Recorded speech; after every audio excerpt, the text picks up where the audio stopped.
నామానికి మహిమ కలుగునుగాక.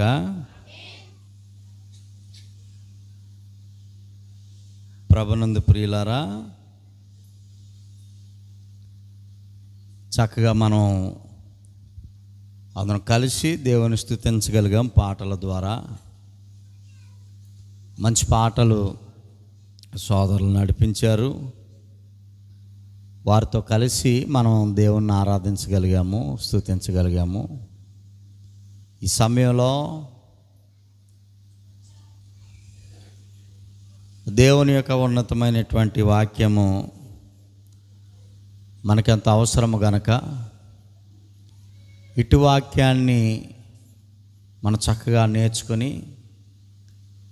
ఆధ్యాత్మికంగా మనం బలపరచబడ్డానికి ప్రయోజనకరమైనటువంటి వాక్యాన్ని మనం నేర్చుకుని ఆత్మీయంగా బలపడడానికి సిద్ధపడదాము. దయచేసి అందరూ యెషయా గ్రంథము 1వ అధ్యాయము తెరవాలని కోరుతూ ఉన్నాను.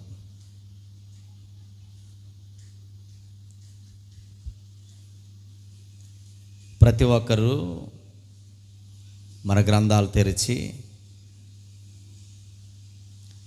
యెషయా గ్రంథము 1వ అధ్యాయము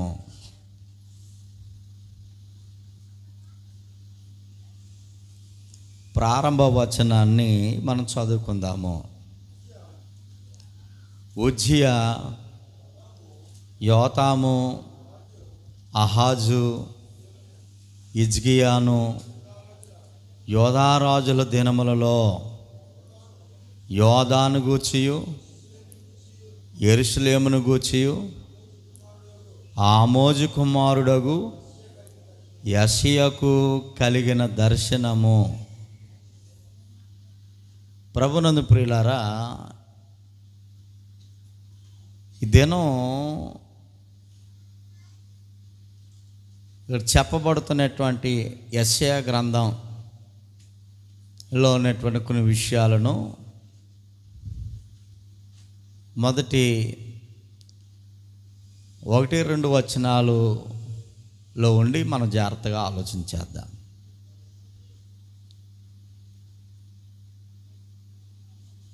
ఇశ్రాయేలు ప్రజలు 12 గోత్రాల వారు ప్రపంచంలో నుండి దేవుడు ఈ ఇశ్రాయేలులను ప్రత్యేకపరచుకున్నాడు. ఆయన ప్రత్యేకపరచుకుని వారిని ఆశీర్వదించి, మీరు నిరంతరము నాకు ప్రజలుగా ఉండాలని వారికి నిబంధనను ఇచ్చాడు. వారికి మందిరాన్ని ఇచ్చాడు. వారికి వాగ్దానాలను ఇచ్చాడు. వారికి ఆశీర్వాదాలను దేవుడు ఇశ్రాయేలు ప్రజలైనటువంటి 12 గోత్రాల వారికి దేవుడు అనుగ్రహించాడు.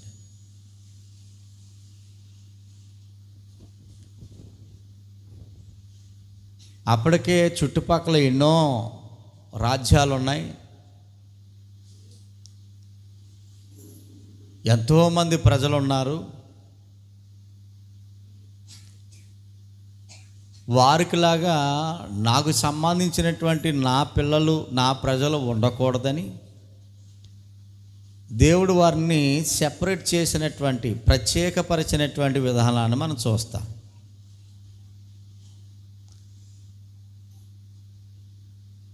ప్రజల యొక్క మన్ననను మహాదేవుడు మన్నించి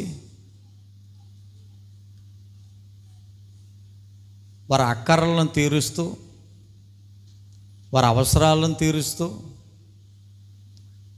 వారికి ఏది కొదువై లేకుండా సమస్తాన్ని సమకూర్చి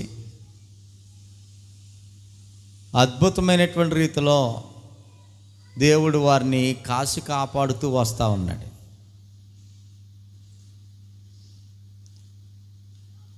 వారు కట్టని ఇళ్లలో నివసించేలాగా దేవుడు కృప చూపి,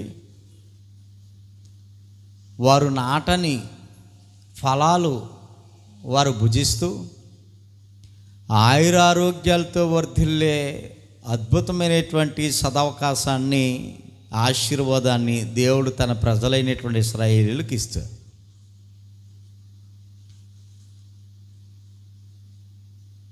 దేవుని ప్రజలుగా కొనసాగుతున్నటువంటి వీరు లోకము వైపు వారు చూచి, లోకములో ఉన్నట్లుగానే మేము ఉంటే, లోకస్తులు ఉన్నట్లుగానే మేము ఉంటే, లోకంలో ఎలాగైతే కొనసాగుతుందో అలాగే మాకు కొనసాగితే చాలా బాగుంటుంది అనేటువంటి ఆశ వల్ల, అత్యాశ వల్ల మాకు రాజు కావాలి అని లోకరాజులను చూసి వారిని అడిగినప్పుడు వారి కోరికను కూడా దేవుని తీర్చి దేవుడు రాజుని ఏర్పాటు చేశాడు.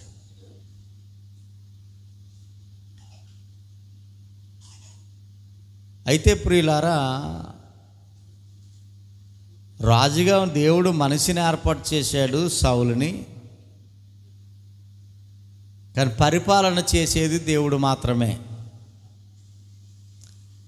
దేవుడి పరిపాలనలోనే, దేవుని చిత్తానుసారంగానే తన ప్రజలు ఉండాలి, దేవుని చిత్తంలోనే పరిపాలన కొనసాగించాలి అనేటువంటిది దేవుడి ఆదేశం.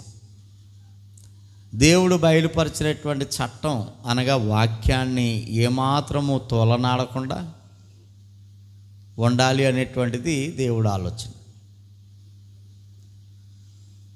ఆ రాజు 40 సంవత్సరాలు దేవుని ప్రజలైనటువంటి ఇశ్రాయేలును పాలించిన తర్వాత దేవుని వాక్యానికి, దేవుని చిత్తానికి వ్యతిరేకమైనటువంటి స్థితిలో తానున్న కారణాన్ని బట్టి అతను తొలగించి అతని స్థానంలో దేవుడు దావీదును రాజుగా నియమించాడు. దావీదు కూడా దేవుని ప్రజలైనటువంటి ఇశ్రాయేలు 40 సంవత్సరాలు పాలన చేసినట్లుగా దావీదు అనంతరము తన కుమారుడైనటువంటి సొలొమోను 40 సంవత్సరాలు పరిపాలన చేసినటువంటి చరిత్ర మనకు అందరికీ తెలుసు. చాలాసార్లు మనం చెప్పుకుంటూ ఉన్నాం. అయితే సొలొమోను కాలానంతరము తన కుమారుడైనటువంటి రెహబాము రాజు అయిన తర్వాత ప్రజల మీద భారం మోపుని కారణాన్ని బట్టి ప్రజలు ఇసుకుపోయి పనుల భారాన్ని బట్టి ఒక రాజ్యంగా వారు ఏర్పడిపోయారు. 12 గోత్రాలుగా ఉండవలసినటువంటి వీరు 2 విభాగాలుగా రాజ్యము 2 ముక్కలయ్యింది. అంటే 10 గోత్రాలు ఒక రాజ్యము ఇశ్రాయేల్ రాజ్యమని, 2 గోత్రాలు ఒక రాజ్యము యోధా రాజ్యముగా విడిపోయిన సందర్భాలు మనం చూస్తూ ఉన్నాం. 10 గోత్రాల ఇశ్రాయేలు ప్రజలను ఇంచుమించుగా 19 రాజులు పరిపాలన చేశారు వారి వారి కాలాలలో. జాగ్రత్తగా విందాం. ఈ 19 మంది రాజులు దేవునికి అనుకూలంగా బ్రతికిన రాజులు కాదు. దేవుని యొక్క చిత్తంలో తన ప్రజలను పాలించే రాజులు కాదు. అంటే చెడ్డ రాజులు అన్నమాట. విగ్రహారాధనను ప్రోత్సహిస్తూ హేయ వస్తువులను దేవుని యొక్క పట్టణంలో, మందిరంలో ప్రవేశపెడుతూ దేవుని వాక్యానికి విలువ లేకుండా, దేవునికి ప్రాధాన్యత ఇవ్వకుండా తమ ఇష్టం వచ్చినట్లుగా జీవించే విధంగా, ఉండే విధంగా తయారైపోయినటువంటి ప్రజలు రాజును బట్టి మనం చూస్తూ ఉన్నాం. అందుకని దేవుడు ఏం చేశాడనంటే, దేవుని ప్రజలైనటువంటి ఇశ్రాయేలులో 10 గోత్రాలు ఇశ్రాయేలీలను అష్షూరు చెరకి, భయంకరమైనటువంటి బానిసత్వంలోనికి, చెరలోనికి దేవుడు మాకొద్దు అన్న ప్రజలను, దేవుని వాక్యాన్ని కానీ మందిరాన్ని కానీ విలువివ్వని ప్రజలను అషూరు చెరలోనికి పంపించేశాడు. ఇంకా అక్కడ నుండి వారు శ్రమ ఇంతంతా కాదు. తర్వాత యోధా ప్రజలు ఉన్నారు, 2 గోత్రాల ప్రజలు. ఇంచుమించుగా 20 మంది రాజులు పరిపాలన చేశారు. ఈ 20 మంది రాజుల్లో కొందరు మంచివారు ఉన్నారు, కొందరు చెడ్డవారు ఉన్నారు, కొందరు అటు ఇటు కాకుండా ఉన్న రాజులు గొట్ట లేకపోలేదు. అంటే మొదటగా దేవునికి భయభక్తులుగా ఉండి తర్వాత దేవుని వాక్యాన్ని ధిక్కరించి అజ్ఞానవశంలోనికి వెళ్ళిపోయినటువంటి సందర్భాలు గొట్ట లేకపోలేదు. అలాగా ఈ యూదులైనటువంటి ఈ ప్రజలు దేవుణ్ణి మరచి, దైవ సన్నిధిని మరచి, వాక్యాన్ని మరచి, దేవుని నిబంధనలను మరచి తిరుగుతున్నటువంటి ఈ యూదులను దేవునికి వారి జీవితాల్లో, వారి కుటుంబాల్లో విలువ కానీ, గౌరవం కానీ, మర్యాద కానీ ఇవ్వని ఈ యూదులకి దేవుడు ఒక హెచ్చరికను ప్రవేశపెడుతూ ఉన్నాడు. ఆ హెచ్చరికే యెషయా గ్రంథంలో మనం చదువుకోబోతా ఉన్నాం. యెషయా అనేటువంటి పేరుకి యెహోవాయే రక్షణ అని అర్థం.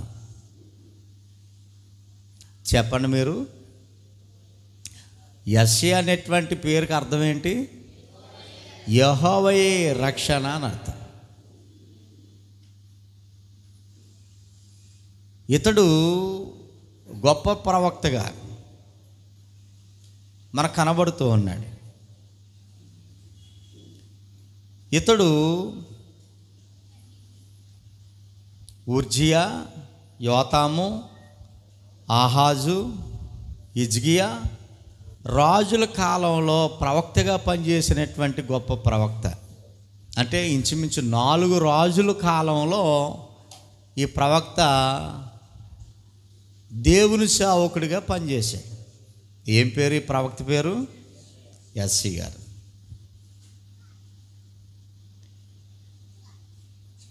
అయితే ఆయన మాట్లాడుతున్నటువంటి మాటలు, యెషయా ప్రవక్త బోధిస్తున్నటువంటి బోధలు ఏవైతే ఉన్నాయో అవి ఆయన సొంత మాటలైతే కావు. అవి ఆయన జ్ఞానంతో మాట్లాడే మాటలు కావు. ఆయన సొంత ఆలోచనతో పుట్టుకొచ్చినటువంటి మాటలు అయితే కావు. ఎవరి మాటలు ఇవి? దేవుని మాటలు. పేతురు పత్రికలో మనం తరచూ చదువుకుంటాం, ప్రవచనము ఎవరి ఇచ్చను బట్టి కలగలేదని, మనిషిని యొక్క ఇచ్చను బట్టి, ఉద్దేశాన్ని బట్టి కలగలేదని వాక్యాన్ని చదువుతున్నటువంటి ప్రతి వ్యక్తి మొట్టమొదటి గ్రహించాలి. ఈ గ్రహింపు, వాక్యాన్ని చదువుతున్నటువంటి వారు లేక వినుచున్నటువంటి ఈ గ్రహింపు కోల్పోతే, నా చేతుల్లో ఉన్నటువంటి ఈ గ్రంథం దేవుని గ్రంథం, మొదటి పేజీ మీద మన పేరు రాసుకుంటాం బైబిల్లో. ఒకవేళ ఎప్పుడైనా ఎవరైనా తీస్తే ఇది పలానావారు బైబిల్ అని తెలియడం కొరకు, పేరు ఉందన్న మాత్రాన ఆ బైబిల్ గ్రంథం లేకపోతే బైబిల్ గ్రంథంలో ఉన్నటువంటి మాటలు వారి సొంత మాటలు కావు. ఎవరి మాటలు ఇవి? దేవుని మాటలు. మనిషి ఊహను బట్టి కానీ, తలంపును బట్టి కానీ, కోరికను బట్టి కానీ లేఖనములలో ఏ ప్రవచనము కలగలేదని వాక్యాన్ని చదివేవాడు, వినేవాడు మొట్టమొదటి గ్రహించాలి. ఒకవేళ ఈ గ్రహింపు కోల్పోతే వాక్యం నీకు ఇప్పుడే కాదు ఎప్పటికీ అర్థం కాదు. వాక్యం అర్థం కాలేదనుకోండి, అపవాది మన మనసులను ఆవరించే అవకాశం లేకపోలేదు. అపవాది ఎప్పుడైతే మన మనసులను ఆక్రమించాడో, అపవాది స్వాధీనంలోనికి మన మనసులు, మన హృదయాలు వెళ్ళిపోతే చెప్పుతున్నటువంటి వాక్యానికి వ్యతిరేకత వస్తుంది. వ్యతిరేకత అంటే అర్థం ఏంటనంటే వినబడకుండా, పైకి వినబడకుండా కామెంటరీ చేయటం, అంటే శోధించటం, లేకపోతే దాన్ని విమర్శించటం, వాక్యాన్ని విమర్శించటం, వాక్యాన్ని బోధించే సేవకుని విమర్శించటం. అప్పుడు మనం అర్థం చేసుకోవాల్సిన విషయం ఏమనంటే, వారి మనసులో ఆల్రెడీ సాతాను యొక్క పరిధిలో ఉన్నాయని మనం ఇట్టే అర్థం చేసుకోవచ్చు. సాతాను యొక్క స్వాధీనంలో ఉన్నాయి కనుకనే నేను మందిరంలో ఉన్నాను అనేటువంటి సంగతిని ఎప్పుడో మర్చిపోయి, వచ్చిన తర్వాత కాదు, ఎప్పుడో మర్చిపోయి, మనిషి ఇక్కడ ఉండి మన మనసు, మన హృదయం వేరే వాని చేతిలో పెట్టి నువ్వు ఆడుకోరా, నా మనసుతో, నా హృదయంతో, నా హృదయంలోనికి వాక్యం వెళ్ళకుండా వాక్యాన్ని తిప్పికొట్టే విధంగా నువ్వు వాక్యాన్ని శోధించు అనే విధంగా ప్రవర్తించే మనుషులు కూడా ఆ కాలంలోనూ ఈ కాలంలోనూ ఉన్నారు అని అంటే అది పెద్ద ఆశ్చర్యం కాదు, ఆశాస్పదం కాదు. అందుకే ప్రసంగి గ్రంథం 5వ అధ్యాయంలో నీవు మందిరానికి వెళ్ళేటప్పుడు నీ ప్రవక్తన జాగ్రత్తగా చూసుకోండి అని ప్రత్యేకించి జ్ఞాని అయినటువంటి సొలొమోను దేవుని జ్ఞానం చేత దైవ మందిరానికి వెళ్ళే పిల్లలకి ఈ మాటను జ్ఞాపకం చేశాడు. జాగ్రత్త పడకపోతే వచ్చే దీవులను కోల్పోయే అవకాశం లేకపోలేదు. కాబట్టి ప్రియులరా, యెషయా గొప్ప ప్రవక్త. ఇతను యెషయా అనేటువంటి పేరుకి అర్థమేమని చెప్పుకున్నాం? యెహోవాయే రక్షణ అని అర్థం. ఎంతమంది రాజుల కాలంలో ఇతను ప్రవక్తగా పనిచేశాడు? 4 రాజులు పరిపాలన చేస్తున్నటువంటి కాలాల్లో ఇతను దైవజనుడిగా, ప్రవక్తగా పనిచేశాడు. ఆయన అంటా ఉన్నాడు, యోధారాజుల దినములలో యోధాను గూర్చియు యెరూషలేమును గూర్చియు యెషయాకు కలిగిన దర్శనం ఇది. అంటే నా అంతటా నేను ఇది చెప్పడం లేదు, ఏ రాజుల కాలంలో నేను ప్రవక్తగా పనిచేశానో అని చెప్తా ఉన్నాడు. యెషయా అనబడినటువంటి వారు బహుశా ఇంకా చాలామంది ఉంటే ఉండొచ్చును కాక, అందుకని తండ్రి పేరు కూడా చెప్తా ఉన్నాడు. చెప్పి మహోన్నతుడైనటువంటి దేవుడు నాకు కలిగించిన దర్శనం,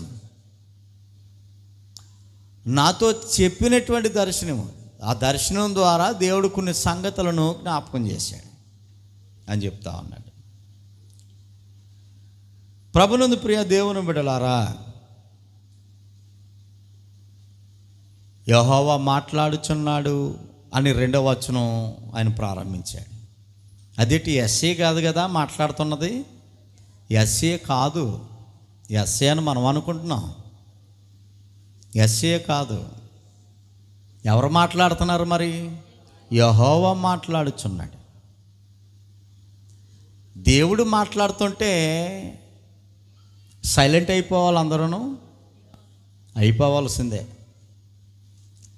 మాట్లాడేది దేవుడు, చిన్నోడు కాదు మాట్లాడేది. ఒకవేళ మీరు అనుకోవచ్చు, ఈ మాటలు నేను మాట్లాడుతున్నానని మీరు అనుకోవచ్చు. ఇశ్రాయేలు ప్రజలతో, ముఖ్యంగా యూదా ప్రజలతో చెప్తా ఉన్నాడు ఆయన. నేనని అనుకున్నారంక, నా నోటులో నుండి ఈ మాటలు వస్తున్నా, మాట్లాడేది మాత్రం నేను కాదు, మాట్లాడేది ఎవరట? యెహోవా మాట్లాడుచున్నాడు, దేవుడు మాట్లాడుతున్నాడు అని చెప్తున్నాడు. ఎవరితో మాట్లాడుతున్నాడు అనేది ప్రశ్న. ఇప్పుడు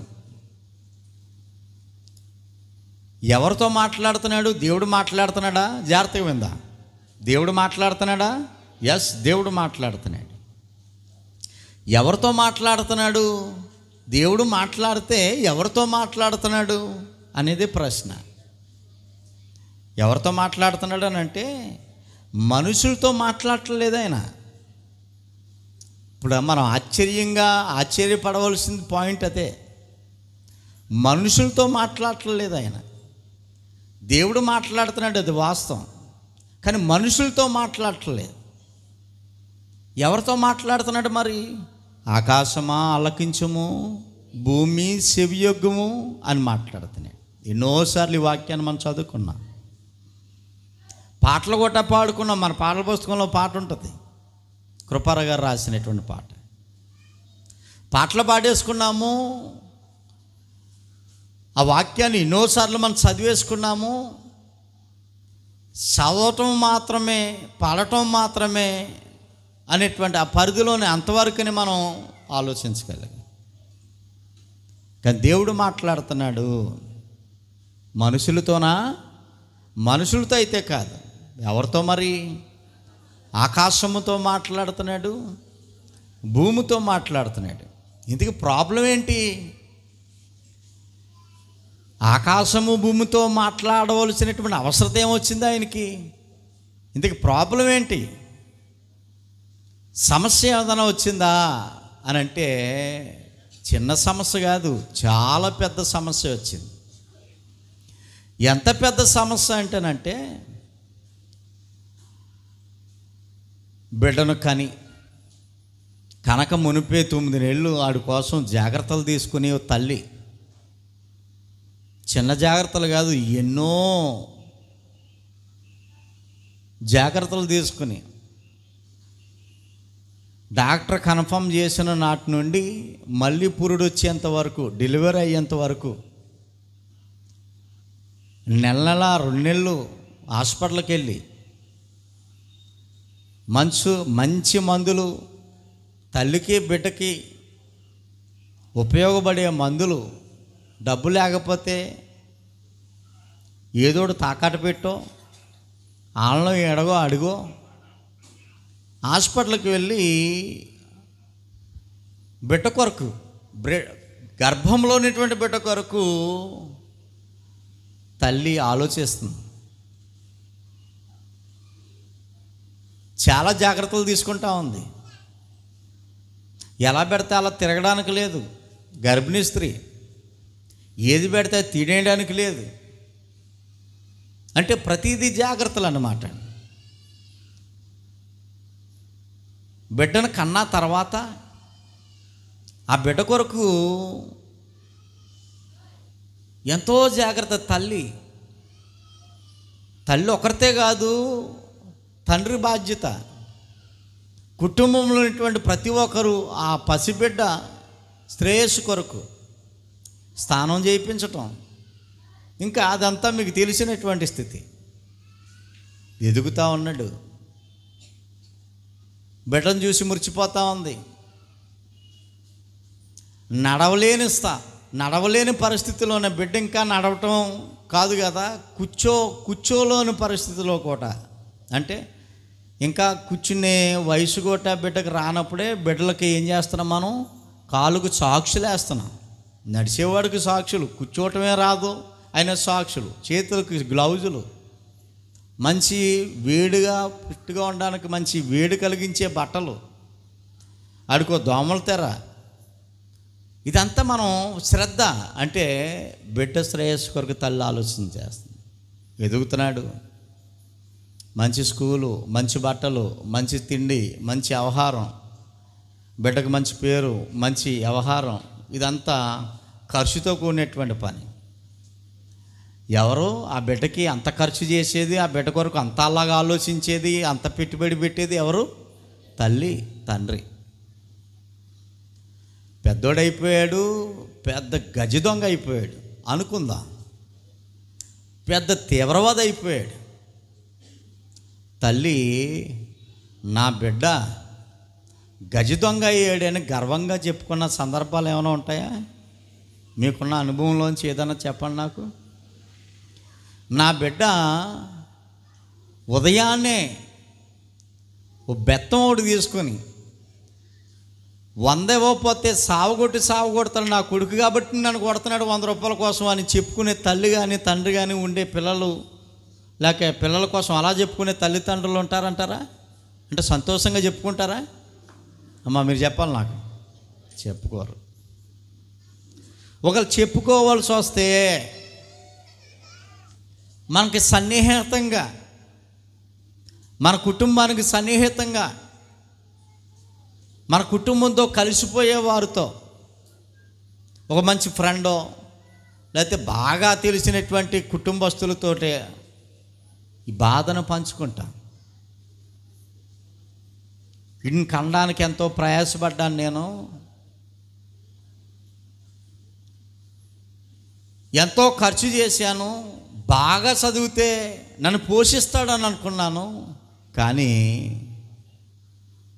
నన్ను కొట్టే స్థితిలో తయారయ్యాడు, ఒక గజి దొంగగా తయారయ్యాడు అని ఆవిడ ఆవేదన, ఆవిడ బాధ చెప్పుకుంటారండి. బాగా పరిచయస్తులతో చెప్పుకుంటారా? నా కొడుకు చెడిపోయాడు, నా కూతురు చెడిపోయింది, గొప్పోడయ్యి ప్రయోజకుడు అవుతాడేమో అనుకున్నాను. పైపచ్చు చెడిపోవటం మాత్రమే కాదు, నా మీద తిరగబడుతున్నాడని ఒక తల్లి ఆవేదన, ఒక తండ్రి ఆవేదన బాగా సన్నిహితంగా ఉన్నటువంటి వారితో చెప్పుకోవటం మనకు తెలిసిన సంగతి.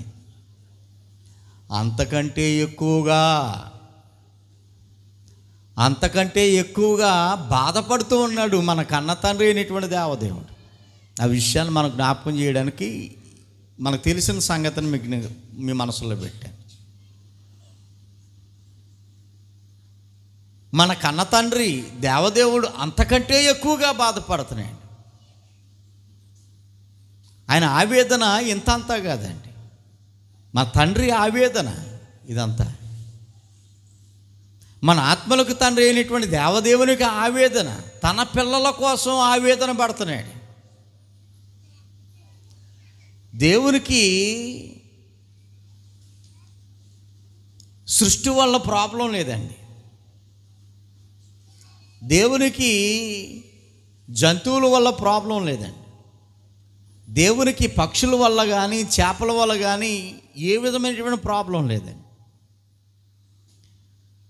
మరి ఎవరి వల్ల దేవునికి ప్రాబ్లం అనేటువంటి విషయాన్ని ఆలోచన చేస్తే, దేవుని పోలుకులో, దేవుని స్వరూపంలో కావాలని ఇష్టపడి నిర్మించుకున్నాడు. చూశారు మనిషి,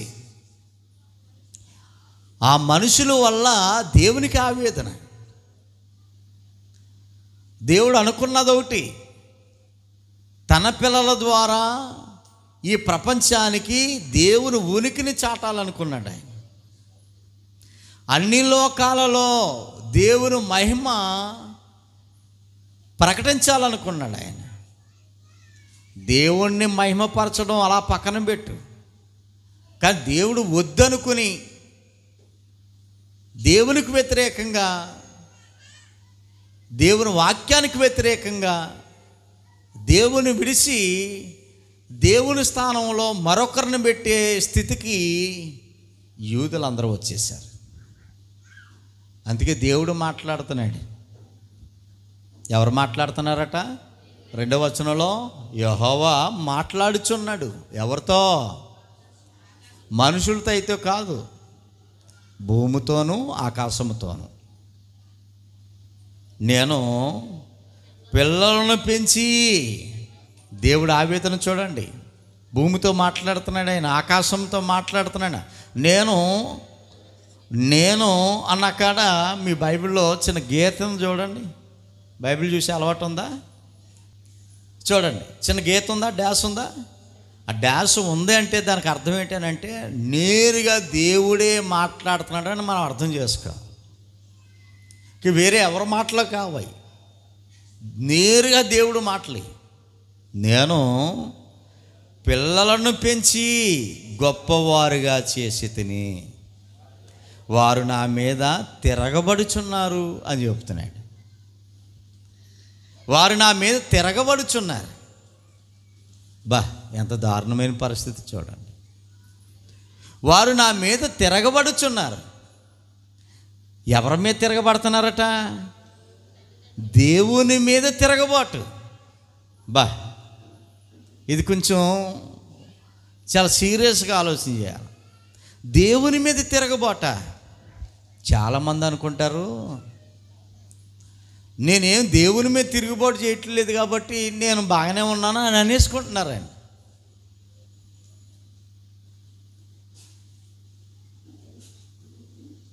క్రీస్తు పూర్వం 740లో ఈ గ్రంథం రాయబడ్డది. అంటే సుమారుగా 700 సంవత్సరాల పైబడి. ఆ కాలంలో ఉన్నటువంటి యూదులు ఎవరైతే ఉన్నారో ఆ యూదులు దేవుని పిల్లలు గనక వారు దేవుని మీద తిరుగుబాటు చేస్తున్నారని అనేసుకుంటున్నారని. నేను తిరుగుబాటు చేయట్లేదు కదా, చక్కగా మందిరానికి వస్తున్నాను, నేను తిరుగుబాటు చేస్తున్నట్టు కాదు కదా. ఒకవేళ అందరూ ఏదన్నా చేస్తే అందులో నేను కూడా కలుస్తున్నాను, నేను తిరుగుబాటు చేసినట్టు కాదు కదా. అందరూ అదే ఆలోచనలో ఉన్నారండి.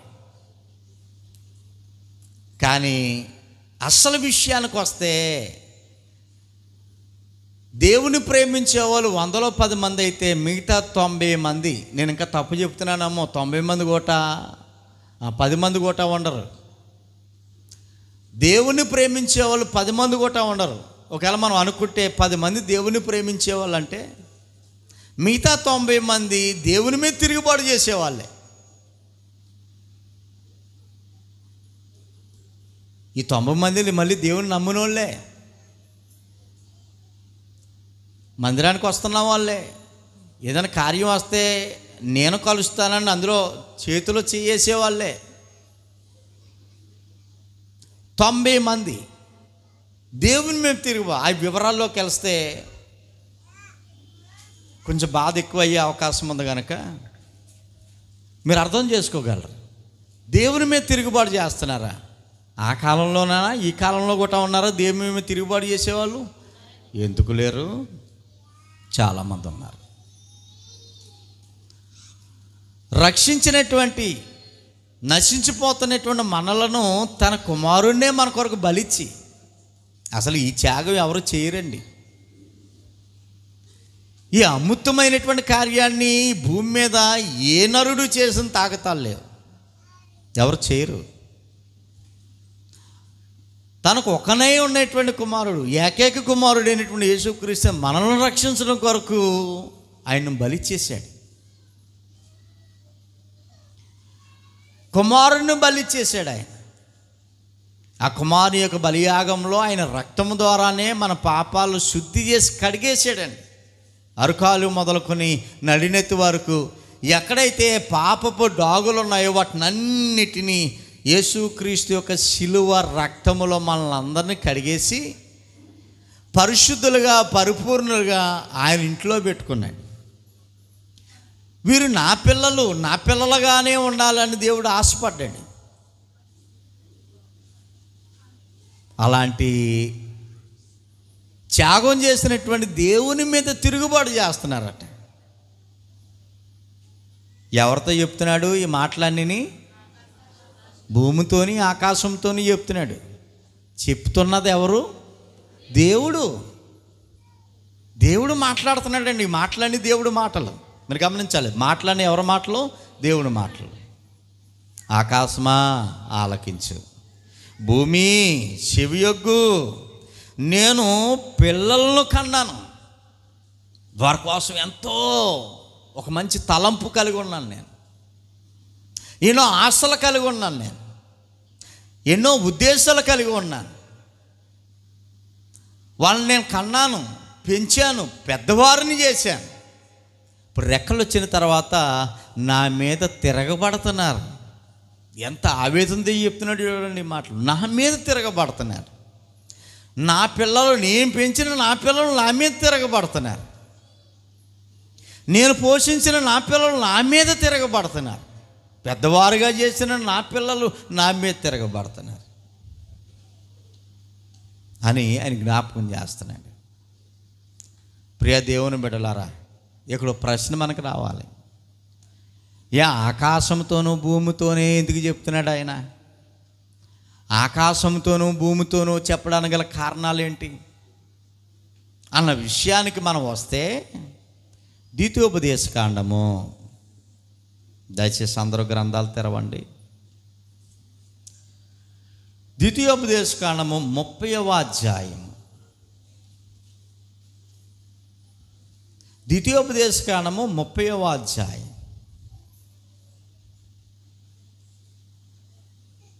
30వ అధ్యాయంలో ప్రియులారా 15వ వచనం, చూడుము నేడు నేను జీవమును మేలును మరణమును కీడును నీ ఎదుట ఉంచి ఉన్నాను అని చెప్తున్నాడండి దేవుడు. తన ప్రజలతో దేవుడు మాట్లాడుతున్నటువంటి మాటలు. ఇంకా ఈరోజు మీ ముందు రెండిటిని ఉంచుతున్నాను. ఆ రెండు ఏంటో చెప్తున్నాడు. ఆ రెండిట్లో ఒకటి జీవము మేలు, జీవము మేలు. రెండోది మరణము కీడు.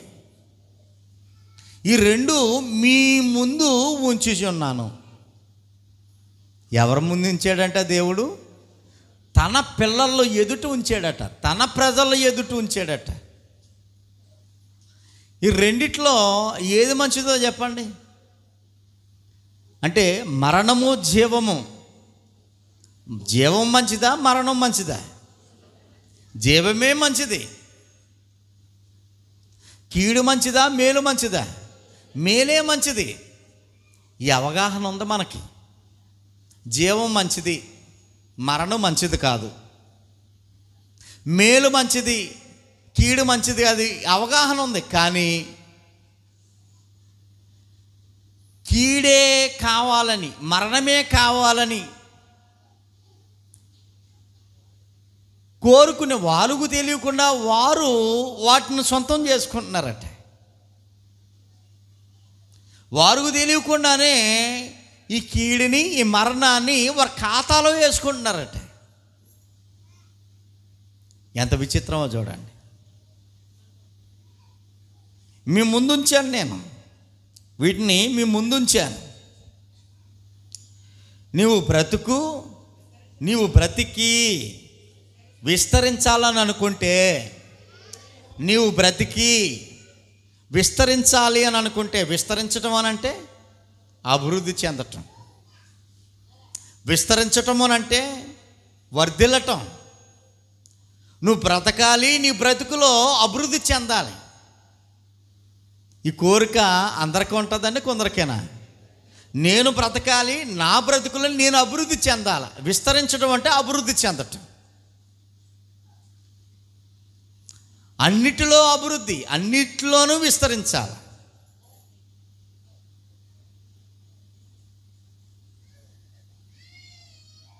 బిడ్డల విషయంలో, కుటుంబ విషయంలో, ఆర్థికపరమైనటువంటి విషయాల్లో, ఆరోగ్యపరమైన విషయాల్లో, అన్నిటిలోనూ నేను విస్తరించాలి అని ప్రతి వ్యక్తి కోరుకుంటాడు. ప్రతి వ్యక్తి కోరుకుంటాడు. మరి విస్తరించాలి అనుకున్నవాడు, అభివృద్ధి చెందాలి, అన్నిటిలోనూ అభివృద్ధి చెందాలని కోరుకునేవాడు కూడా ఏం చేయాలో చెప్పాడు. మీ ముందు ఏముంచాను నేను? రెండు ఉంచాను. ఒకటి కీడు వల్ల మరణం, రెండు మేలు వలన జీవం. ఈ రెండు మీ ముందు ఉంచాను. నువ్వు బ్రతికి విస్తరించాలని అనుకుంటే, జాగ్రత్తగా ఉందా ఈ పాయింట్, నువ్వు బ్రతికి విస్తరించాలి అని అనుకుంటే, ఆ మనిషి ఎలా బ్రతుకుతుందో అలాగే నేను బ్రతుకుతానని ఎదుటి వ్యక్తి నువ్వు ఆసరా చేసుకోక్కర్లేదు. ఎదుటి కుటుంబాన్ని నువ్వు ఆధారం చేసుకోక్కర్లేదు. నీవు బ్రతకాలి, నీ బ్రతుకులో నువ్వు విస్తరించాలి, అభివృద్ధి చెందాలి, నువ్వు బాగుపడాలి, నువ్వు మేలు పొందుకోవాలి, నీ మేలు జీవంగా ఉండాలి. ఎవరో ఒక వ్యక్తిని చూసి, ఏదో ఒక కుటుంబాన్ని చూసి వారిని నువ్వు ఫాలో అయిపోవటం కాదు.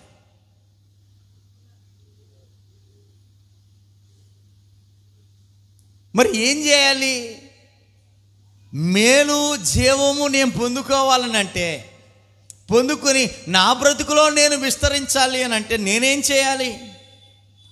ఏం చేయాలని అంటే దేవుణ్ణి ప్రేమించాలి అని చెప్తున్నట్టు. ఎంత బాగుందో చూడండి.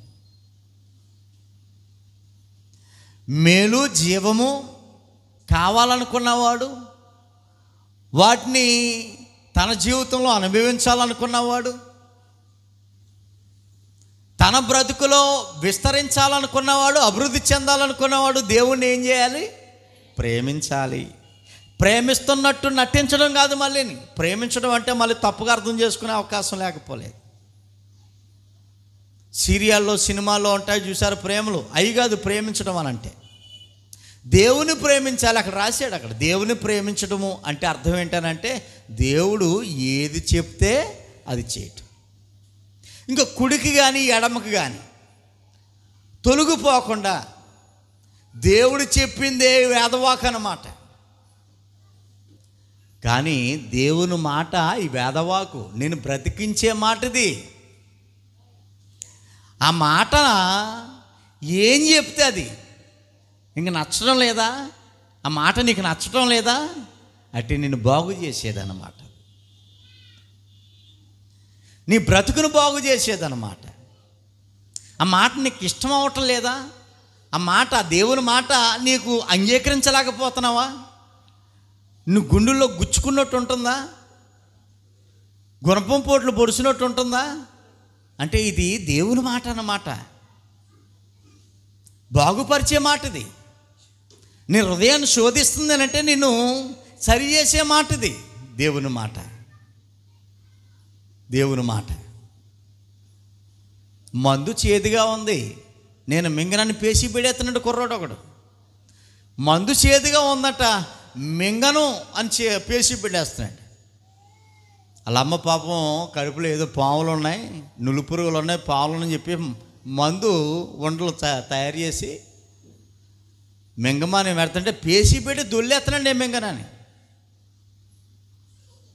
అదే మిఠాయి అయితే మిఠాయి అనుకో తిను అని చెప్పక్కర్లేదు కదా. ఏదో లడ్డు మిఠానో అయితే తిను అని చెప్పక్కర్లేదు, అమాంతంగా దాని మీద పడి తింటారు. మరి చేదు మందు కడుపులోకి వెళితే కడుపులో ఉన్నటువంటి ఈ పురుగులు బయటికి పంపించేస్తుంది. అంటే చేదుగా ఉన్న ఇది ఏం చేస్తుంది? మంచి చేస్తుంది. దేవుని మాట మనల్ని బాధ పెట్టవచ్చు, కానీ మంచి చేసే మాట ఇది. మంచి చేసే మాట. దేవుని ప్రేమించడము అంటే అర్థం ఏంటనంటే దేవుడు ఏది చెప్తే అది చేయటం. నీకు మేలు కావాలా? మళ్ళీ ఇంకో మాట గుర్తవుతుంది. టీవీలో యాడ్లు వస్తూ ఉంటుంటే, వార్తలు చూస్తున్నప్పుడు టీవీలో యాడ్లు, ఆ యాడ్లో ఒక యాడ్ ఏంటంటే లడ్డు కావాలా బాబు అని అంటున్నాడు. ఆ కుర్రోడు ఏమంటున్నాడంటే 4 కావాలని మీద పడుతున్నారు. లడ్డు కాదు ఇక్కడ, మేలు కావాలా? మాట్లాడలేదు ఎవరు. మేలు కావాలా? ఆ మేలు నీకు జీవాన్ని అనుగ్రహిస్తుంది. ఆ జీవం నిన్నేం చేస్తుంది తెలుసా? ఈ లోకంలో బ్రతికి నిన్ను విస్తరిస్తుందండి. నీ కుటుంబాన్ని, నీ పిల్లలను అభివృద్ధి చేస్తుందండి. అలా చేయాలంటే దేవుణ్ణి ప్రేమించాలి అని చెప్తున్నాడండి ఆయన. దేవుని ప్రేమించాలి, దేవుణ్ణి ప్రేమించాలి. ప్రేమించడం మాత్రమే కాదు, ఆయన మార్గమందు నడుచుకోవాలి అని చెప్తున్నాడు. ఆయన మార్గంలో నడుచుకోవాలి. 100 మంది ఉన్నారు అక్కడ అనుకుందాం. 100 మంది ఇక్కడ ఉన్నారండి అనుకుందాం.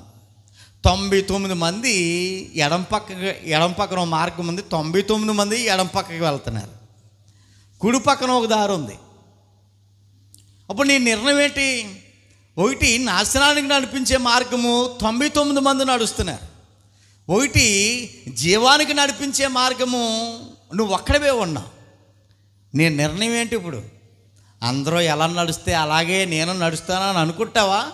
లేకపోతే మేలేదో ప్రాథమైనటువంటి మార్గమేదో, నాకు జీవాన్ని ఆశీర్వాదం తెచ్చిపెట్టే మార్గమేదో అని మార్గంలో ఉండి నిలిచి చూచి పరిశీలన చేసి ఆ జీవ మార్గంలో ప్రయాణం చేస్తావా? ఈ స్వాయిస్ నీదే. అవన్నీ నాకు అనవసరం అండి, అందరూ ఎలా పోతే అలాగే నేను పోతానండి అన్ని దశలో మనం ఉన్నామా?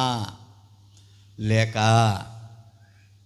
జీవాన్ని కలుగు చేసే ఉన్నతమైనటువంటి మార్గాన్ని కనుగొని అందరూ ఉన్నా రాకున్నా, నాతో నడిచినా రాకున్నా, నేను ఈ ఉన్నతమైన మార్గంలోనే నడుస్తాను అనేటువంటి తీర్మానాన్ని కలిగి ఉన్నావా? బైబిల్ గ్రంథంలో కొంతమంది ఉన్నారు అలాంటి తీర్మానం. అందులో ఒక కుటుంబం మనకు బాగా తెలుసు కదా, యెహోషువ కుటుంబం.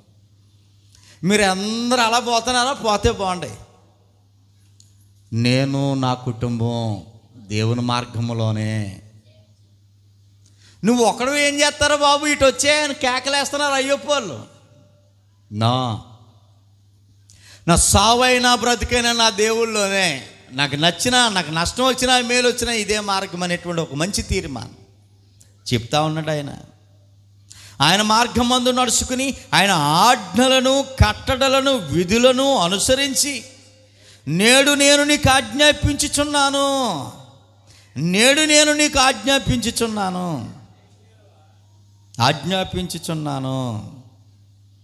అట్లు చేస్తే ఏం చేస్తావు? అట్లు చేస్తే ఏమండి? అట్లు చేస్తే తర్వాత కాఫీయేనా? అట్లు చేస్తే తర్వాత కాఫీ, తర్వాత టీ, తర్వాత సేమ్యా. అర్థమవుతుందా? అంటే పైన చెప్పబడినటువంటి అన్నీ చేస్తే ఇదిగో ఈ గిఫ్ట్ నీదే అని చెప్పేస్తున్నాడు ఆయన. ఇది నీ సొంతం అని చెప్పేస్తున్నాడు ఆయన. నీవేదైతే ఆశించి ఇవన్నీ అనుసరించి నన్నే కావాలని కోరా చూసావు, అందుకని ఈ గిఫ్ట్ నీదే, నీ సొంతం అని చెప్పేస్తున్నాడు. ఎంత బాగుందో చూడండి. పాయింట్కి వద్దాం. ఎవరు మాట్లాడుతున్నారు ఇక్కడ? దేవుడు మాట్లాడుతున్నాడు. ఎవరితో మాట్లాడుతున్నాడు ఆయన? మనుషులతో అయితే కాదు, భూమితోని ఆకాశంతో మాట్లాడుతున్నాడు. ఎవరి కోసం మాట్లాడుతున్నాడు ఆయన? మనుషుల కోసం మాట్లాడుతున్నాడు. ఏ మనుషులు అట్టవారు? ఏ మనుషులు? దేవుని నమ్మునోళ్ళ నమ్మనోళ్ళు? నమ్మునోళ్ళే. అందుకే నా పిల్లలు అన్నాడు ఆయన. నా పిల్లలను పెంచి గొప్పవారుగా చేశానంటే దేవుని సొంత పిల్లలే దేవుని మీద తిరగబడుతున్నారు.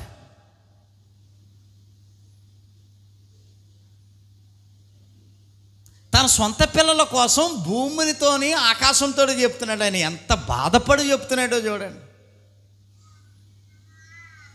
ఈయన ఫంక్షన్కి వెళ్ళాం అనుకోండి, బంధువులందరూ కలుస్తారు. బయట వాళ్ళకి అందరికీ ఎలా ఉంటామంటే మనం అప్పుడు ఫంక్షన్కి మనం నీట్గా తయారై వెళ్తాం కదా, మన బట్టలు మన కట్టు వ్యవహారం ఇదంతా చూసి బాగుందమ్మా అనుకుంటారు పాపం చాలామంది. పిన్ని ఎలా ఉన్నావు, ఆంటీ ఎలా ఉన్నావు, బాప్ప ఎలా ఉన్నావు ఇవన్నీ పలకరించుకుంటాం. మన పరిస్థితి అంతా చూసి చాలా బాగుందమ్మా అనుకుంటారు.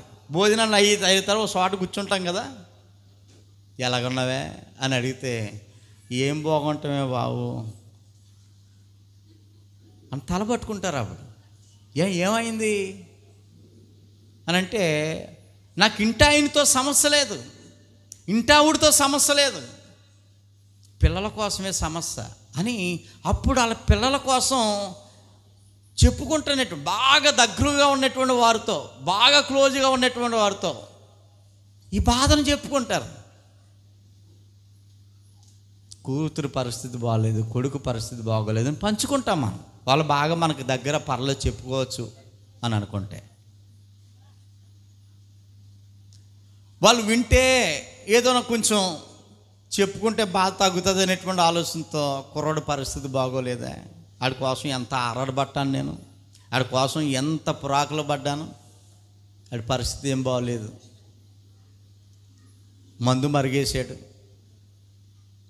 ఆడు కష్టపడుకుంటున్నాడు, ఆడి తిండి, ఆడి వ్యవహారం, ఆడు తాగడం ఇదే చూసుకుంటున్నాడు తప్ప ఇంట్లో పైసా ఇవ్వట్లేదు అని బాధపడిన సందర్భాలు ఎంతోమంది జీవితాల్లో ఉన్నాయి.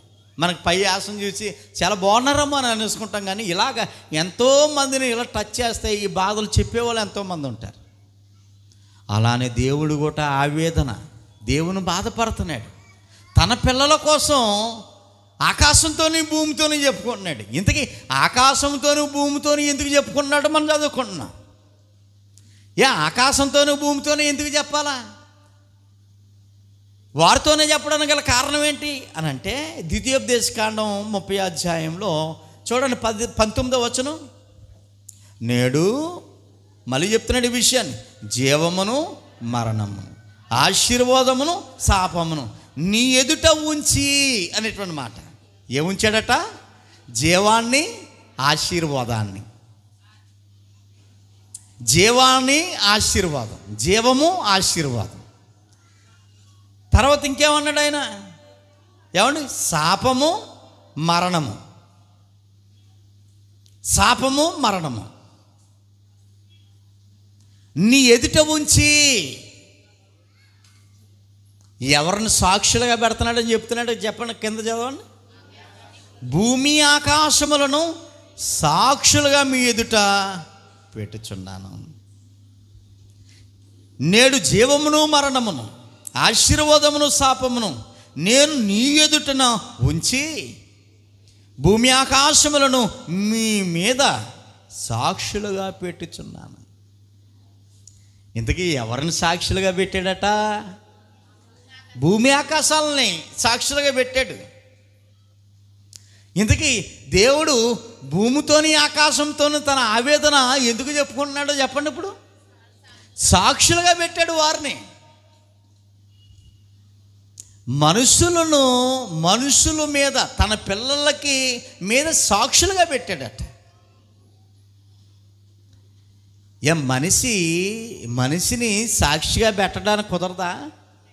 మనిషి సాక్షిగా పెడితే సాక్షి చచ్చిపోవచ్చు. భూమిని ఆకాశాన్ని పెట్టాడు.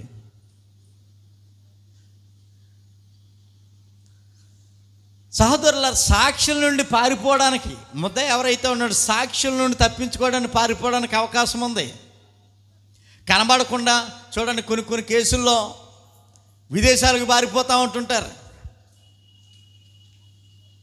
వేరే ఊర్లకు పారిపోతూ ఉంటుంటారు, కనబడకుండా దోకుంటూ ఉంటుంటారు. దేవుడు పెట్టే సాక్షుల నుండి పారిపోవడానికి, దాక్కోవడానికి ఏమైనా అవకాశం ఉందా? అర్థం చేసుకోవాలి కొంచెం. దేవుడు ఇద్దరు సాక్షులను పెట్టాడు. ఆ ఇద్దరి నుండి తప్పించుకోవడానికి, దాక్కోవడానికి, పారిపోవడానికి ఏమైనా అవకాశం ఉందా? ఎక్కడ అవకాశం ఉంది? దేవుడు పెట్టిన వాళ్ళనే భూమిని ఆకాశాన్ని పెట్టాడు సాక్షులుగా. ఒకవేళ రేపొద్దున దేవుడు తీర్పు దినాన్ని నిన్ను నన్ను పిలిచి, ఏరా బాబు, తన కుమారుని బలిచ్చి నిన్ను రక్షించాడు కదా దేవుడు, ఆ రక్షించినప్పుడు తీర్మానం చేసావు కదా, దేవుడి చేతిలో చెయ్యేసి నీళ్ళలోనికి వెళ్ళడానికి ముందే సంఘం అందరూ ఎదుటిగానే అందరూ చూస్తున్నా కానీ, నా బ్రతుకు దినములన్నీ నన్ను రక్షించినటువంటి యేసుక్రీస్తుని ప్రతి ఆదివారం బలారాధన ద్వారా దేవుణ్ణి నేను జ్ఞాపకం చేసుకుంటాను, ప్రభుని జ్ఞాపకం చేసుకుంటాను అని నువ్వు మాటిచ్చావు కదా. మరి ఏంటి నీ పరిస్థితి అయితే అని దేవుడు అడిగితే, నేను ఎప్పుడు మాటిచ్చాను? నేనెవరితో చెప్పాను? దమ్ముంటే సాక్షులను పిలువు అని ఒకవేళ మనిషి అనే అవకాశం ఉంది. అంటే దేవుడు పెట్టే సాక్ష్యాల నుండి పారిపోగలడా? ఒకవేళ ఇక్కడ నుండి బెంగళూరులో పారిపోయాడు అనుకోండి, బెంగళూరులో ఉందా భూమి? ఉంది. అమెరికా పారిపోయాడు అనుకోండి, అమెరికాలో ఆకాశం ఉందా? ఉంది. అంటే భూమి నుండి ఆకాశం నుండి పారిపోవడానికి అవకాశం లేదన్నమాట. అలాంటి సాక్షులను దేవుని పెట్టాడు. ఇంతకీ భూమితోని ఆకాశముతోని దేవుని ఆవేదన ఎందుకు చెప్తున్నాడంటారు? ఎందుకు చెప్తున్నాడండి? భూమిని ఆకాశాన్ని దేవుడు సాక్షులుగా పెట్టాడు. సాక్షులుగా పెట్టాడు. ఇస్రాయేల్ గారికి నేను ₹1,00,000 ఇచ్చాను, రఘుబాబు గారికి మధ్యవర్తిగా పెట్టి. ఆయన ఇవ్వట్లేదు. సంవత్సరం అయింది, 2 సంవత్సరాలు, ఊరికి వాళ్ళ పేర్లు చెప్పాను, మామూలుగా అర్థం చేసుకుంటారు. సంవత్సరం, 2 సంవత్సరాలు, 3 సంవత్సరాలు ఇవ్వట్లేదు. ఇప్పుడు నేను అడిగితే ఎవరిని అడుగుతానో చెప్పండి? ఎవరిని అడుగుతాను? ఇచ్చిన వాళ్ళు నేను, తీసుకున్నవాడు ఇశ్రాయేలు. ఎవరిని అడుగుతాను చెప్పండి అమ్మా? రఘుబాబు గారిని అడుగుతాను. ఆయనకి సంబంధం ఏంటి? ఆయనకి ఇవ్వలేదు కదా నేను. సాక్షి, సాక్షి. ఒకవేళ నువ్వు నేను తోక జాడితే ఇప్పుడు ఎవరిని అడుగుతాడు దేవుడు? భూమిని ఆకాశాన్ని అడుగుతాడు. అందుకే భూమి ఆకాశమును సాక్షులుగా పెట్టి అని చెప్తా ఉన్నాడు, నా పిల్లలను పెంచి గొప్పవారుగా చేసేతిని. అయితే వీళ్ళు ఏం చేస్తున్నారు? ఇప్పుడు నా మీద తిరగబడుచున్నారు. నేను ఎప్పుడు తిరగబడ్డానని బాబు అనొచ్చు చాలామంది. దేవుని మీద నేను ఎప్పుడు తిరగబడ్డానని బాబు. తిరగబడటం అని అంటే దేవుని ముందు ఒక కర్ర పట్టుకుని, దేవుని ఫోటో ముందు ఒక కర్ర పట్టుకుని ఆయన తిట్టడం కొట్టడం కాదు. ఆదివారం దేవుని ఆరాధన మానేయటం దేవుని మీద తిరుగుబాటు చేయటమే. ఇది తిరుగుబాటు చేయటమే. ఇంకా కొంచెం లోపలికి వెళ్దాం, నెమ్మదిగా అర్థం చేసుకునే ప్రయత్నం చేయండి. నేను తిరగబడుతున్నాను దేవుని, నేను ఎప్పుడు తిరగబడ్డాను అని అంటే, నిన్ను పుట్టించి పెద్ద చేసి పోషించినటువంటి దేవుణ్ణి ఆరాధించకుండా ఒకవేళ నువ్వు దొంగిలిస్తే, ప్రభు దినాన్ని నువ్వు దొంగిలిస్తే ఎవరి మీద తిరగబడుతున్నట్టు? దేవుని మీద తిరగబడుతున్నట్టు. మరి ఏం చేసావు? మరి ఒకవేళ ఆదివారం రాలేదు, రాకపోతే ఏదో పని ఉండే కదా నీకు. ఈ సంగతి కూడా దేవునికి తెల్దా? ఎందుకు తెల్దు అంటే, పని కంటే, ఫంక్షన్ కంటే, లేకపోతే మరో దానికంటే, మరొక పని కంటే ఎవరికి నువ్వు విలువిచ్చావు? ఇప్పుడు దేవుడికి విలువ ఇచ్చావు అన్నమాట. దేవునికి విలువ ఇవ్వలేదన్నమాట నువ్వు. ఇటు ఈ చిన్న విషయాన్ని కూడా ఆయన పరిగణలో తీసుకుంటాడా? ఎస్, తీసుకుంటాడు. కొన్ని వాక్యాలు చదువుకుంటే మనకు ఆశ్చర్యం అనిపిస్తుంది. అర్థమవుతుందా ప్రియులారా? 11వ అధ్యాయం అదే ద్వితీయోపదేశకాండము 26వ వచనం, 11:26.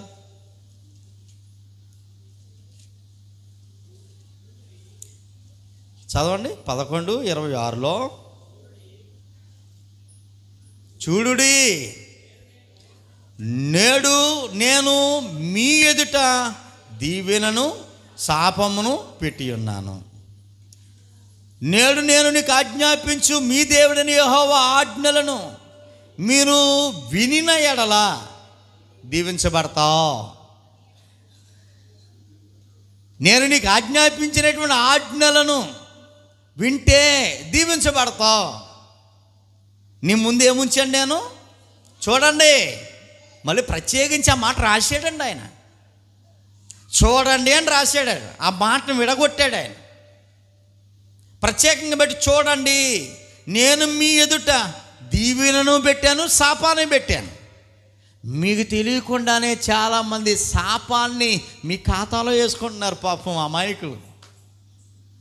శాపాన్ని మన జీవిత ఖాతాలో వేసుకుంటున్నాం. అయ్యో, దీవించబడాలనే కోరిక అయితే ఉంది, కానీ దీవెనికి బదులు శాపాన్ని కొని తెచ్చుకుంటున్నాం. అది తెలియకుండానే. నీ దేవుడని యెహోవా ఆజ్ఞలను మీరు వింటే ఏం చేయబడతారట? దీవించబడతారు. ఏమండి నాకు డౌట్ అండి అన్నవాళ్ళు చేయొద్దండి. దేవుని మాటలు వింటే దీవించబడవండి, దేవుని మాటలు వింటే పాడైపోతామండి అన్నవాళ్ళు ఎవరన్నా ఉంటారు సమాజంలో? ఎవరు ఉంటారు? దేవుడి మాటలు వింటే దీవించబడతాం. పొరపాటున ఒకవేళ మీ దేవుడని యెహోవా ఆజ్ఞలను వినకపోతే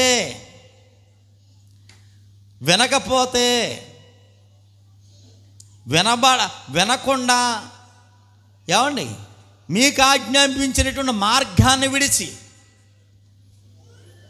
మీరు ఎరగని ఇతర దేవతలను అనుసరించిన ఎడల శాపాలు మీ మీదకి వస్తాయి అని చెప్తున్నాడు. శాపాలు మీకు కలుగుతాయి అని చెప్తున్నాడు. జాగ్రత్తగా విందాం మీ మాటలు. అంటే దీవెన ఉంది, ఆశీర్వాదం ఉంది. దీవెన ఆశీర్వాదం ఉంది, మరణం ఉంది, శాపం ఉంది. ఏం చేస్తే దీవించబడతారో చెప్పాడు ఆయన. ఏం చేస్తే దీవించబడతారో చెప్పేశాడు ఆయన. అర్థమవుతుందండి? ఇప్పుడు దేవుడు ఆజ్ఞలను మీరు అనుసరిస్తే ఖచ్చితంగా ఈ దీవులన్నీ మీ సొంతం. దేవుడు ఆజ్ఞలో ఒక ఆజ్ఞ ఏంటనంటే, దేవుడు ఆత్మ కనుక ఆయన ఆరాధించేవారు ఆత్మతోనూ సత్యంతోనూ ఆరాధించండి. తన పిల్లలకి చెప్పాడు ఆయన, ఆరాధించండి. ఆజ్ఞ ఇది, ఆజ్ఞ. ఆరాధించకపోతే ఆజ్ఞను మీరటం వల్ల దేవుడు వద్దనుకోవటం వల్ల ఇప్పుడు ఏమొస్తుంది మన మీదకి? శాపం. ఇంత ఇంకా కొన్ని లోతులకు వెళ్ళటం లేదు నేను. ఎందుకంటే కొన్ని వాక్యాలు మనకిష్టం కావు, కొన్ని వాక్యాలు మనకి మనసును నెప్పించే విధంగా ఉంటాయి. కావాలని కాదు కానీ పుండు మీద ఏదన్నా బేగా మానే మంచి మందు రాస్తే మండుతుంది. మండిందనంటే బేగా తగ్గుతుందని అర్థం. మందు పనిచేస్తుందని అర్థం, బేగా తగ్గిపోతుందని అర్థం. చూడండి, ఇక్కడ నేను కారం వేసాను అనుకో, మండుతుందా? నా చేతి మీద కారం వేసాను, మండుతుందా? మండదండి. అన్నిటికి బుర్ర రూపేయటమే. చేతి మీద కారం వేస్తే మండదండి. మండాలంటే పుండు ఉండాలి, అక్కడ ఏదో గాయం ఉండాలా. గాయం ఉందంటే గాయమో పుండు ఏదో ఉంటే ఇప్పుడు కారం వేస్తే ఇప్పుడు ఏమవుతుంది? మండుతుంది. నీకు మండుతుందంటే ఇప్పుడు ఏంటి? ఈ మాటల వల్ల మండుతుందంటే ఇప్పుడు ఏముంది? పుండు ఉందండి, అందుకే మండుతుంది. నీకు మాటలు నచ్చటం లేదు, మండిపోతుంది, లోపల మండిపోతుంది, రగిలిపోతుంది, విమర్శలు వస్తున్నాయి,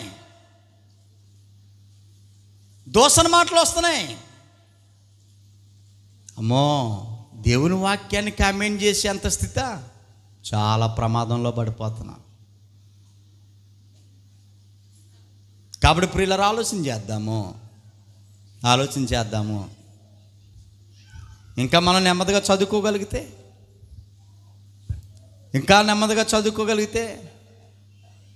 8వ అధ్యాయము 19వ వచనంలో అదే గ్రంథము 8:19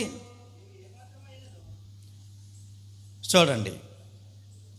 8వ అధ్యాయం 19వ వచనమా? 19వ వచనము. నువ్వు ఏమాత్రమైనను నీ దేవుడిని యెహోవాను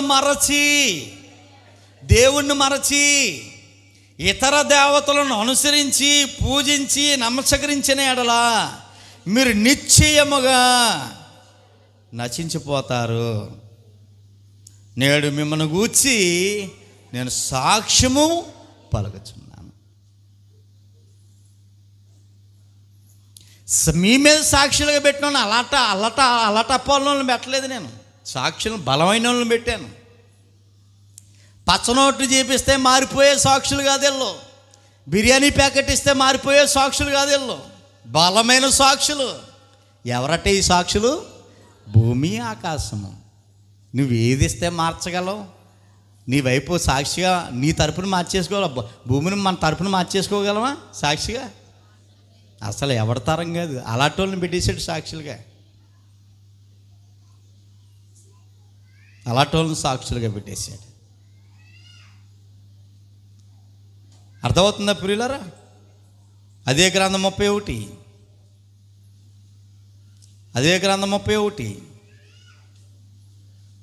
చూడండి. 28 చదువుకోబోతా ఉన్నాం.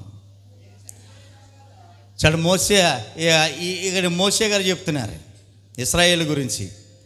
ఇదిగో నేను చనిపోయిన తర్వాత మరి నిత్యముగా తిరుగుబాటు చేయుదును అనుకున్నాను కదా, మీ గోత్రముల పెద్దలందరూ మీ నాయకులను నా యొద్దకు రండి, పోగు చేయండి.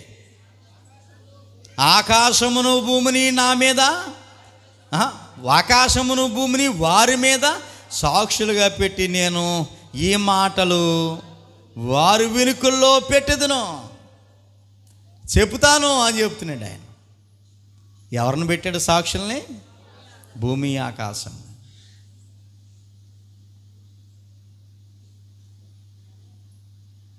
ఆ మాటలు చూడండి ఎంత బాగున్నాయి.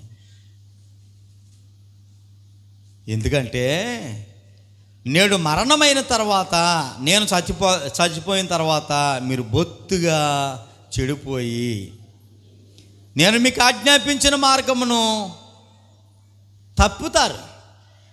ఇశ్రాయేలుకు నాయకుడిగా, సేవకుడిగా మోషే గారు ఉన్నారు.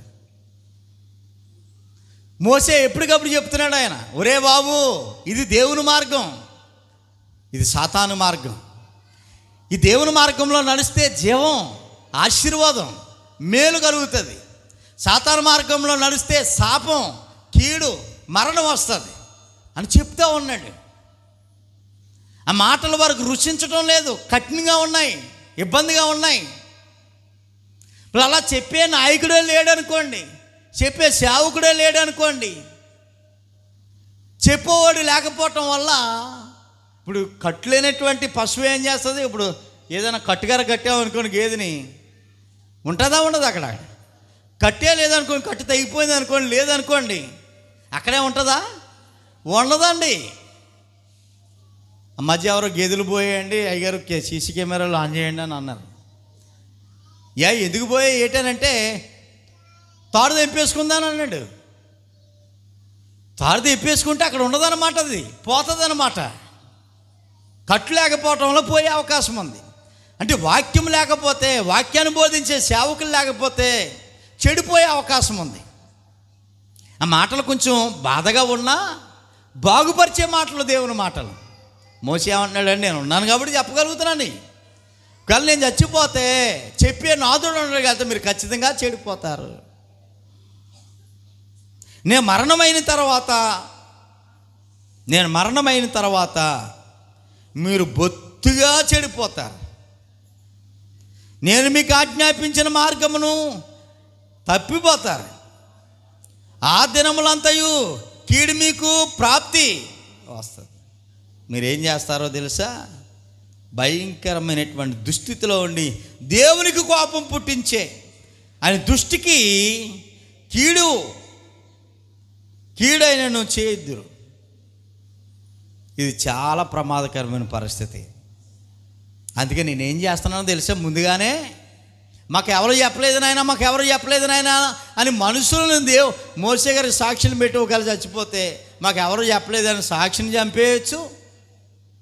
సాక్షిని చంపేసే అవకాశం ఉంది, సాక్షిని తారుమారు మార్చేసే అవకాశం ఉంది. కాబట్టి మోసే ఎవరిని సాక్షులు పెట్టి ఈ మాటలను బోధిస్తున్నాడట? దేవుని వాక్యాన్ని, భూమిని ఆకాశాన్ని పెట్టి ఈ మాటలు అందిస్తాం. ఆకాశ మండలమా 32వ అధ్యాయం.